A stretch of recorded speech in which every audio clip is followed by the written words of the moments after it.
Aujourd'hui, on est au Bazar Cinsault.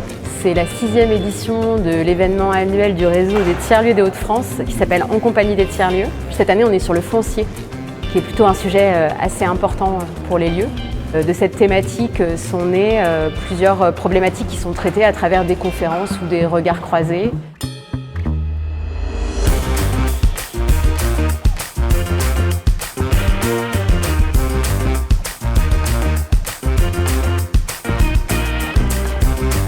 Et puis surtout, c'est un temps de réseautage, de discussion entre les gens, d'échange entre pairs sur les sujets qui intéressent les tiers-lieux.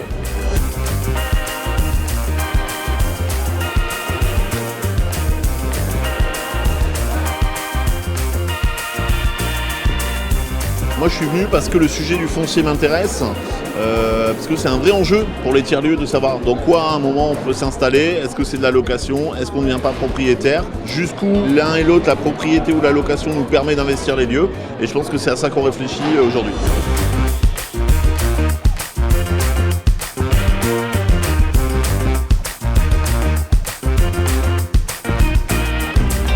Alors moi je suis venue témoigner effectivement d'une vision du foncier, puisque la question elle était là-dessus. Est-ce qu'il faut posséder pour être bien dans son tiers-lieu? Et on avait été sur plutôt une approche philosophique de dire faut-il posséder pour être heureux? Voilà. Et notre réponse, de notre côté, elle était non. Parce qu'on trouve que ce qui nous appartient, c'est pas le foncier. On est tous propriétaires de notre liberté d'agir, et c'est bien plus important que de dire que j'ai des actions ou que je possède un bout ou la totalité d'un bien immobilier. La thématique, c'est le foncier, l'acquisition, l'accès au foncier, et du coup, il y a une question qui se pose, c'est-à-dire est-ce qu'il faut être propriétaire de ses murs pour pouvoir profiter pleinement de son tiers-lieu. Et moi j'ai une réponse qui ne va pas forcément aller d'un côté ou de l'autre, c'est-à-dire que notre expérience et celle dont je viens témoigner aujourd'hui, c'est qu'on n'a pas trop eu le choix. Le collectif était dans le bâtiment depuis 5 ans, les propriétaires voulaient vendre et du coup on a décidé de se porter acquéreur et donc on y est allé, on y a cru, on a foncé.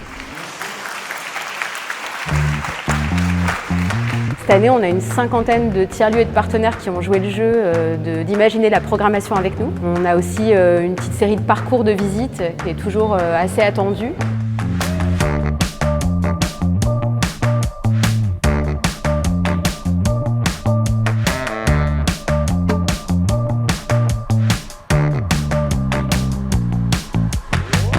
Les tiers-lieux, c'était quelque chose d'obscur pour nous.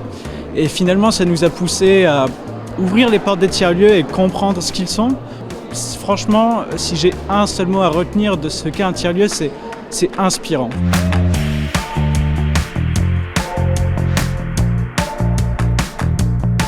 C'est un rendez-vous immanquable pour les tiers-lieux, dans le sens où ça nous réunit.